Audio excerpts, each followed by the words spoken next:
Bonjour à tous et bienvenue pour ce troisième épisode de la Volvo Ocean Race sans filtre. Et cette semaine, comme vous pouvez le voir, nous sommes ici à Auckland, la cité des voiles. Les bateaux sont attendus ici aux alentours de mercredi, mais avant de commencer, je vous propose un retour en images sur tout ce qui s'est passé ces derniers jours sur l'eau. Mon contraband. Contraband, when you take something on the boat, you're not allowed to take on the boat. Moi c'est mon péché mignon. Péché Mignon. mignon? Péché mignon? You mean you like it a lot? Yeah. Piment d'Espelette et réglisse. Réglisse ou piment d'Espelette pour certains, tandis que sur Turn the Tide en plastique, le péché mignon se trouve plutôt dans le ciel. It's a pretty cool game to play catching the clouds. When you get it right, it's really good. When you get it wrong, it's pretty painful. Arrivé dans cette immense zone de transition sud-Pacifique, l'ensemble de la flotte bute une nouvelle fois contre une zone sans vent, c'est dans de mer nature, profitant de chaque nuage pour espérer se détacher et gagner le moindre mille sur ses concurrents. Et en ce début de semaine, une situation inhabituelle se reflète dans le regard de Xabi Fernandez, qui garde un œil bien attentif sur l'autre bateau rouge de Dongfeng Race Team, jamais bien loin depuis le départ de Hong Kong. Les derniers arrivés dans cette nouvelle zone de convergence sont bel et bien les derniers servis, puisque nos deux leaders au classement général pointent respectivement en 5e et 6e position, accusant plus de 110 000 de retard sur le groupe de tête. Mardi, c'est le calme plat à bord du bateau néerlandais d'AkzoNobel, qui cherche un miracle ou au moins une solution pour tenter de regagner un peu de vitesse et faire un mini-break sur leur concurrent direct de Sunwon-Kai Scallywag. Les deux équipages poursuivent leur route plein sud, AkzoNobel se détache légèrement, mais Brunel et Turn the Tide en plastique, à une soixantaine de milles plus à l'est, vont s'emparer des premières et deuxièmes places. Et à propos de Turn the Tide en plastique, si jamais vous les avez manqués, admirez ces sublimes images de drone de l'onboard reporter James Blake, qui vous offre une visite express du Volvo Ocean 65 aux couleurs des Nations Unies et du Portugal. C'est relativement sombre à l'intérieur, regardez. Désolé Lucas, on repassera la prochaine fois, c'est promis.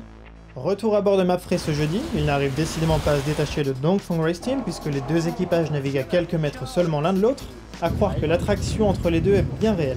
Ce qui est sûr en revanche, c'est que la bonne humeur est de mise entre Sophie Cizek et Caroline Brower, les deux ex-équipières du team SCA en 2014-15, une nouvelle fois admirer ces images spectaculaires de l'OBR Hugo Fonola. De retour ici à Auckland, où nous avons une véritable légende de la course derrière moi, Steinlager 2, qui gagnait la course en 1981-82 avec Sir Peter Blake à la barre. Il remportait tout simplement toutes les étapes de la course. Et une autre légende de la voile néo-zélandaise, cette fois-ci c'est Conrad Coleman, qui pour la petite histoire a oublié de me donner les clés de son appartement. Pour se faire pardonner, il nous a fait une petite update de la situation sur l'eau actuellement.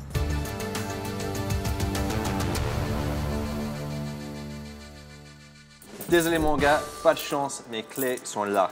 Mais pas trop longtemps pour attendre devant la porte parce que moi j'arrive dans une semaine et la flotte juste avant. On va voir leur position et qu'est-ce qui se passe. Donc actuellement, jeudi, ils sont coincés entre Nouvelle-Calédonie et Vanuatu. Mais si on regarde un petit peu de la météo, en gros la flotte est là, ils filent dans ces sens-là. Libéré maintenant de sacré poteau noir avec un vent qui arrive comme ça. Donc c'est assez chouette pour l'instant. Mais si on prend la vision sur le reste de course qui reste, en gros il y a un anticyclone qui est en gros dans le milieu de la mer de Tasman. Et le bateau il va avancer avec un vent comme ça dans ces sens-là. Donc jusqu'au là c'est chouette parce qu'il y a une circulation avec l'anticyclone. Assez simple. Mais c'est plus intéressant parce que le anticyclone, il va diriger dans la prochaine journée vers la droite, donc un petit peu comme ça, c'est cool. Et regarde qu'est-ce qui se passe. Donc la flotte, il avance finalement pour la première fois, il peut diriger directement vers le bout final, le Nouvelle-Zélande, chez moi. Avec le chouette vent comme ça, finalement en portant assez rapidement. Parce qu'il y a un petit front froid là qui va balayer le mer Tasman. Pareil comme ça, finalement avec un UTA vers le 26-27. Donc grand spi, en gros, grand largue, plein vitesse avec le vent comme ça, juste en avant de front froid. Donc voilà le météo, c'est ça le chemin vers la maison. Mais moi, je vais prendre un avion, ça va plus vite.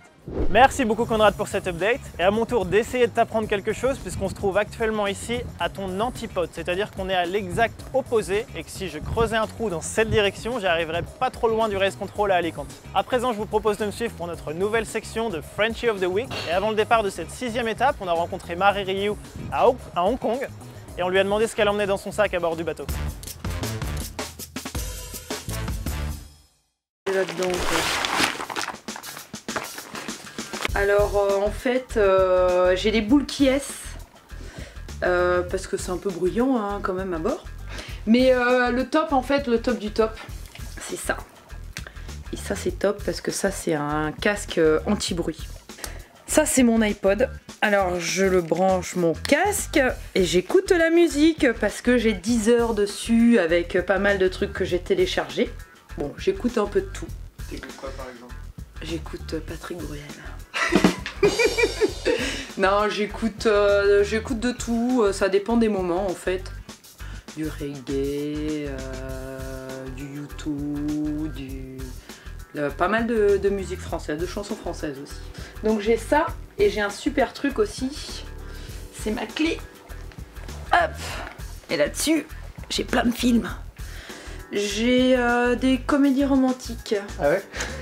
Coup de foudre à Notting Hill, Pretty Woman, des trucs comme ça. Voilà. Et voilà.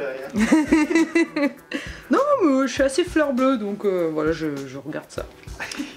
Donc qu'est-ce que je peux vous montrer autrement? Ouais, mon Leatherman, il est spécial, il est bleu, il est beau. Voilà. Sur la poche, dans la poche. De temps en temps, mais pas... C'est toujours bien de l'avoir. Et voilà, puis les lunettes de soleil, hein, indispensables. Ok, pourquoi? Ben oui, shopping à toutes les escales, hein, donc... Mais j'y retourne ce soir, j'ai pas fini encore. Et là, j'ai la petite paire de gazelles que j'ai achetée, plus la paire de New Balance. Et je pense que je vais retourner ce soir. Celle-là, c'était Lisbonne, hein, c'était Lisbonne. Et je pense que je vais retourner ce soir parce que j'ai pas encore fini. Puis j'ai un petit peu de place dans mon sac, donc peut-être une troisième paire. C'est quoi le parapluie là? Et le parapluie que je ramène, souvenir. Souvenir, attention. Mais j'ai cassé. Le petit souvenir de Ganzou. Et c'est toujours un plaisir d'échanger avec Marie Rio, une autre Française cette fois-ci sur un autre bateau puisqu'il s'agit de Team AkzoNobel. Nous avons posé quelques questions à la Française Cécile Laguette un peu plus tôt dans la semaine. Ça fait 2 semaines qu'on est parti de Hong Kong, ça va plutôt bien. On est dans le Coteau Noir. Les premiers 8 jours étaient assez intenses, il y avait 20-25 nœuds, un peu plus, pas mal de mer, on était bien trempés, mais ça allait vite. Puis là on est arrivé dans le Coteau Noir et du coup il fait très très chaud. Les températures sur les montres elles sont à 38 degrés, peut-être voire plus. Mais ça va bien, on est motivés, on est en tête de la course depuis pas mal de temps. Là ça commence à se resserrer un peu, donc ça commence à devenir un peu plus stressant, mais tout va bien à bord. Alors pour supporter le Coteau Noir, je pense, bon, c'est que le deuxième que je traverse, mais le secret c'est de rester calme et concentré parce qu'en fait il y a peu de vent, il faut être super concentré pour pouvoir prendre n'importe quelle petite risée, bien border ou choquer les voiles, enfin régler les voiles selon la risée, selon la direction, les changements de direction du vent. Et puis c'est important de rester posé parce que c'est long et il y a peu de vent et le peu de vent est toujours plus difficile que beaucoup de vent. Quel mot sur Scallywag? Vous ne vous quittez plus. Ouais, on se quittait plus. Enfin, on s'est quitté, on s'est retrouvés et là on s'est requitté, donc c'est pas mal. Nous on est plutôt contents quand on se quitte avec Scallywag, quand ça va dans le bon sens. Hier, ça fait 1 jour et demi qu'on renaviguait ensemble et ça a un peu été les échelons quoi, ils sont passés devant et on est repassé devant eux et en fait ils sont retrouvés collés à 0,2 nœuds à notre vent, à 7000 au vent et nous on a eu du vent, on avait 8 nœuds, on a avancé vite et donc du coup on les voit plus et normalement on est devant eux donc c'est super. L'idée de remporter cette étape commence-t-elle à émerger? C'est sûr que si on gagne à Auckland pour moi ça va être énorme parce que j'ai habité en Nouvelle-Zélande pendant 8 ans. Je suis rentrée en France que seulement il n'y a que 2 ans et pour moi la Nouvelle-Zélande c'est un peu mon pays adoptif. J'adore vivre là-bas, le style de vie, le cadre de vie, j'ai tellement plein d'amis là-bas. Et voilà, pour moi c'est aussi, si on gagne à Auckland c'est aussi énorme que de passer le Cap Horn, donc c'est hyper important. Voilà, on verra ce qui se passe. C'est tout pour cette semaine, mais avant de nous quitter, il est temps pour moi de révéler le vainqueur de la casquette officielle de Dongfeng Race Team et il s'agit de Vero Mago avec qui on rentrera en contact dans les jours qui viennent et on lui enverra cette casquette officielle. Prochain rendez-vous pour vous online, ce sera l'arrivée de cette 6e étape sur notre site internet, sur notre page Facebook, sur notre compte Twitter @VolvoOceanRaceF. Nous serons bien évidemment en direct. Je vous souhaite un très bon week-end et à très vite.